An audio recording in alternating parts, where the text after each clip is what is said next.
السلام علیکم ورحمۃ اللہ ناظرین، یہ مشہد روحین علاقہ ہے شام میں شمال کی طرف، اور یہ ترکی کے قریب ہے، اور یہاں پہ ہزاروں، یعنی اب چلتے چلے جاؤ ساری پہاڑیاں آباد ہے مخیمات خیموں سے۔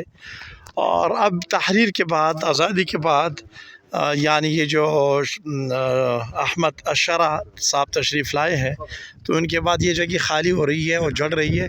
وہ پہاڑیوں کے سر کے اوپر وہ سب، یعنی ہم بہت دور دور چلے آئے تو ہزاروں خیمہ جات ہیں۔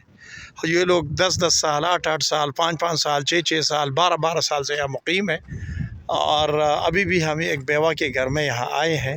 یہاں قریب میں بیت السلام کا بھی خیمہ گاہ ہے، خیمہ بستی، اور پتہ نہیں کتنے خوبصورت لوگ ہیں، کتنے پیارے لوگ ہیں، لیکن در بدر کے ٹکڑے اب جن کی وہاں پہ کچھ زمین، کچھ گھر، کچھ بچا ہوا تھا تو تحریر آزادی کے بعد واپس گئے ہیں، لیکن جن لوگوں کا کچھ وہاں گھر تباہ و برباد ہو گئے، شوہر مر گئی تو ان کا کچھ نہیں بچا، تو ابھی بھی یہاں مقیم ہے۔ تو یہ ایسی ایک خیمہ گاہ میں ہم پہنچے ہیں، اور بڑی عجیب داستانیں ہیں۔ اللہ تعالی ہم سب کی حفاظت فرمائے، اہل شام کی حفاظت فرمائے۔ اہل شام بڑے خوبصورت لوگ ہیں، بڑے پیارے لوگ ہیں، بڑے خوش اخلاق لوگ ہیں، لیکن بس اللہ تعالیٰ عاقبت بہتر کرے، انجام بہتر کرے۔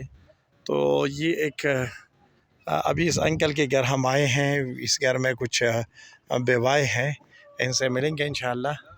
اللہ تعالیٰ آسانی پیدا فرمائے، اللہ تعالیٰ خیر کا معاملہ فرمائے، اللہ تعالیٰ ہم سب کی حفاظت فرمائے۔